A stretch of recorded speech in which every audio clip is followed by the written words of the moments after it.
fellow Brick fans, DJ Bricks here, back for another review. And before we get started, don't forget to hit that subscribe button if you like what you see here, and ring that bell so you are actually notified of when I upload new content. Lego Star Wars stuff I tend to upload every Wednesday. But getting into today's set, I have a Lego 2021 Star Wars set. It is the Imperial TIE Fighter. It comes with 432 pieces. Building ages is 8 and up. It is set number 75300. And it retails here in America for $40. And it comes with 3 minifigures. Like the X-Wing we've previously looked at, this is Lego's new kind of downscaled line for iconic Star Wars vehicles that they're selling at a smaller price point so that they can get these iconic vehicles in kids' hands without breaking the bank too much. But let's start deconstructing the set to see how it stacks up, starting with, as always, with the minifigures. So taking a look at the TIE Fighter pilot first, he does come with a small Star Wars blaster there, and he's made up of a combination of existing prints. The torso, legs, and helmet print are not new, but what makes this TIE Fighter pilot exclusive to the set is the head underneath. Corresponding with last year, where Lego's trying to acknowledge that these are not clones of each other. They're giving each Imperial a different head. That head is not new. It's Bruce Wayne's from like 2012.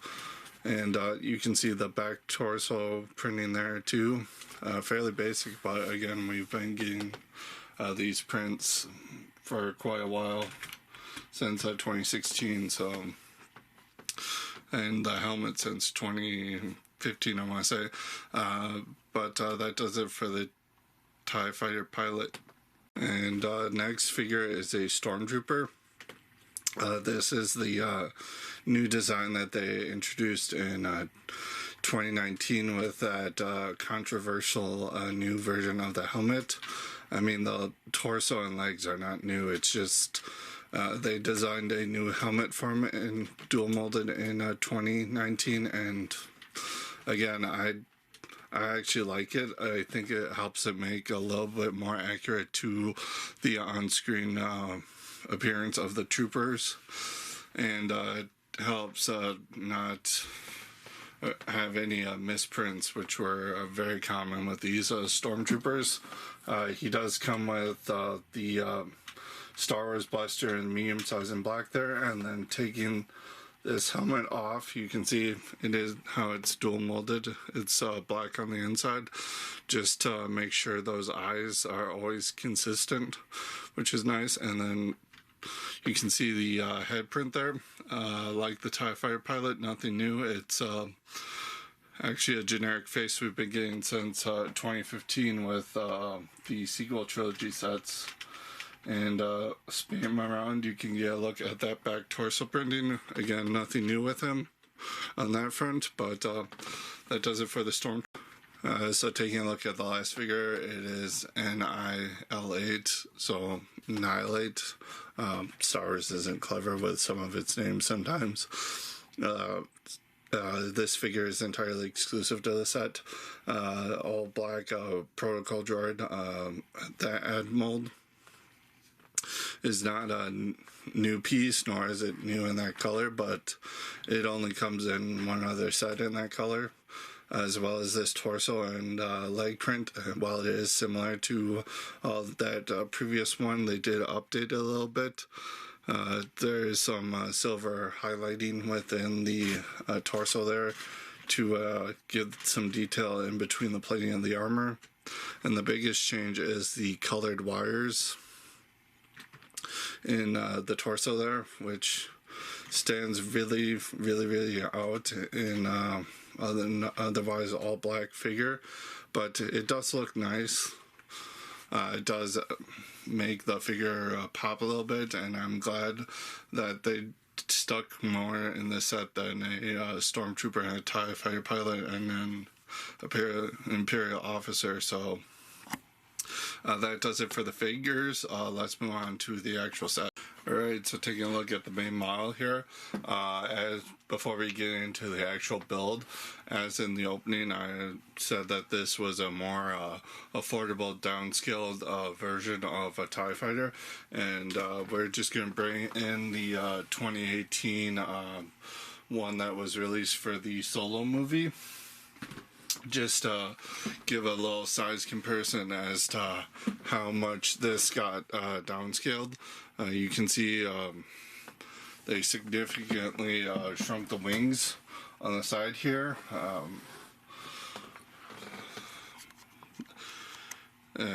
Yeah, so you can see they shrunk the wings down here significantly, and the cockpit they just kind of compressed it in, made it a lot smaller, so you can really see the breadth of how small this got downscaled to. So getting into this thing proper, build wise, nothing too complex here. It's just plates on top of plates building here. I will say that for the building process here, much like every single TIE fighter Lego's released in the past decade, it is a somewhat tedious and repetitive build just due to how TIE fighters are looked in universe. These wings here, they are the exact same build. You had to build them twice, but at least in the instructions they vary it up a little bit when you're building this side of the wing. So that's really nice. I do appreciate using ball joints here on the wings. It kind of helps lock this in better. Looking at the exterior of the solar panels here, you have some nice part usage to give some shaping there. You do have that piece, which is a printed piece we've been getting since 2015. It's on both wings. They are identical builds again. They are connected via that piece to the main build here. So they're pretty securely on there. You can really go rough with this thing. That is a piece used from the juniors line. And flipping this around to the back, you can see some nice shaping here used to make the engines. Those sticking out are spring-loaded shooters. We'll get into that in a second. But getting into the main cockpit here, you do have some nice shaping here. And it's really well utilized. You do have a printed piece.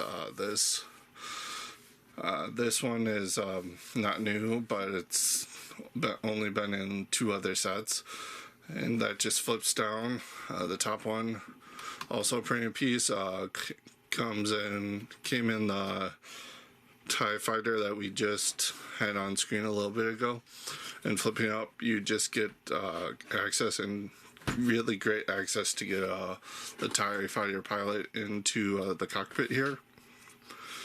And you just place them in there like so, but unfortunately there's really no clip to speak of to hold his blaster, but you can just tuck it in there. You do have he just is very loosely in there because it's not that great of a space. I mean, it's nice to get them in and out of there easily, but there's no studs in there to hold them down. It's just place them in there. You do have a couple of clipped pieces here with red studs there, just to represent some control panels. But closing that back up, he's in there nice and snug, and holding and spring-loaded shooters. If you don't know how this works, you just tap on the back. Spring-loader comes firing out. Talking briefly about these spring-loaded shooters, they are included in this TIE fighter in a green color for the first time. I mean, that is more movie accurate. The bolts that the laser bolts that the TIE fighters shoot out is green, but the tips where the bolts come out of, they're red, so that's why Lego previously had red tips here and red spring-loaded shooters. So while you gain the accuracy of the green laser bolts from the movie, you lose the accuracy there of the bolts. But picking this thing up, if you have them in there, it's not, as long as you have a good grip, those won't trigger. But you can have really, you can get your hands around this thing and swoosh it around very nicely. But that does it for taking a look at this build here. Let's move on to the box, extra pieces, and instructions, and I'll meet you back for the final verdict. So pretty standard extra pieces. You do get an extra spring-loaded bolt included in the set as a intended spare, so not really an extra piece. You do get a couple studs in a few different colors, gray slope, gray tile, Technique piece, and another one of these pieces, which is always good to get an extra of. But that does it for the extra pieces. Taking a look at the instructions, it's one booklet, small one, bound. The reason it's curling up, my instructions were shoved in the box once again. Pretty straightforward build, as I already previously discussed, but I did run into an issue with the instructions here on page 13, where it shows you putting on pieces in the picture here that is not actually called for, because it's on this next page here. At step 28, and at step 28 they also tell you to put a piece down that you don't put on until step 29. So that's pretty not good, but that is the only issue I caught with this. Otherwise you do get 83 pages of building. And then on these two pages, you just have a cross out for the entire winter Star Wars line, as well as the minifigures included in all these sets, as well as an advert for the upcoming Skywalker Saga video game, as well as a parts list for the set. Then on the back, you have the win with Clockwork Robot sporting it. But that does it for the instructions. Looking at the box for the set, it's typical of like $40 box size here. As you can see, it's the same style we've been getting for the Star Wars license for the past couple of years. You get the Lego-ized Darth Vader up there in the corner, Lego Star Wars up top, set specs, a nice product shot of the set, as well as the 3 minifigures on the bottom there. Top of the box has the TIE Fighter pilot sporting the actual size reference, and then the back side just has another product shot of the set, as well as some features of the set that I've already gone over, as well as a little advert that you can play with TIE Fighter in the upcoming Skywalker Saga there. But that does it for the box. So going over my final thoughts for the build, like I established, it is a downscaled version of a TIE Fighter. I mean, like the X-Wing before, this did a really good job with the build of downscaling the TIE Fighter, but keeping all those hallmarks of what we know TIE Fighters to be and to look like. It's very sturdy in its build. You can swoosh it, you can smash around, fly it, very little break off of it. They corrected the laser bolts for the set, but the downside again is now the where the bolts sit, that color is now inaccurate, so a little bit of give and take there. All the printer pieces are nice. It is a slightly repetitive build, but with all the years of Star Wars, we've kind of should have gotten used to the how repetitive the TIE fighters are, so it's nothing new, but they did make some slight tweaks to the build there, and during the build process they didn't use the same building techniques, but they don't build it in the same order, which kind of defeats at least defeats the repetitiousness of that a little bit. Repetition of that. And another con, it doesn't have that weapon storage for the TIE pilot's gun. If you put them in there, that's a big detractor. They could have at least put a little clip in there or something. So that does it for the build. Let's move on to the minifigures. Nothing that it's all pretty standard. TIE fighter pilot, of course. The other thrown in characters can't go wrong with a stormtrooper, but NIL8 there is the standout here. Didn't expect to get a droid with a TIE fighter set, but all great inclusions. A couple of them not necessary again, but they always tend to throw those types of characters in here just so you're not just paying a large amount for just one figure. Quality QC issues. My instructions were shoved in again, and the slip up on the pages I mentioned in the instruction section, kind of egregious there. But talking about price point, $40 for this. It's well worth it. I mean, the last TIE fighter that we had was, again, that one for Solo, A Star Wars Story, and that one cost twice as much as this. It was around like $70, $80. So cutting that price in half, cutting them all in half, just to get it into a cheaper price point for kids. I think this was successful.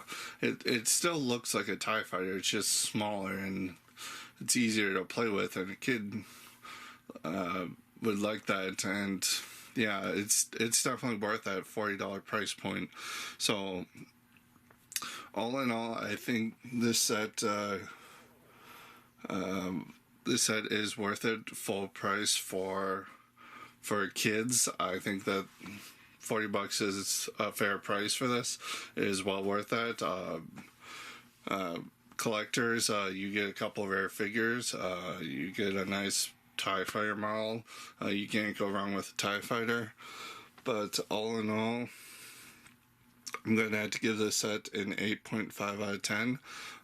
It's not a bad set. It's just, for me, I had a couple of QC issues and some grievances with the model that really took this set down a couple notches from where I feel like it should be. But let me know what you think about the set in the comments below. I always look forward to having a discussion with you. And I will see you in the next video. And until next time, keep building.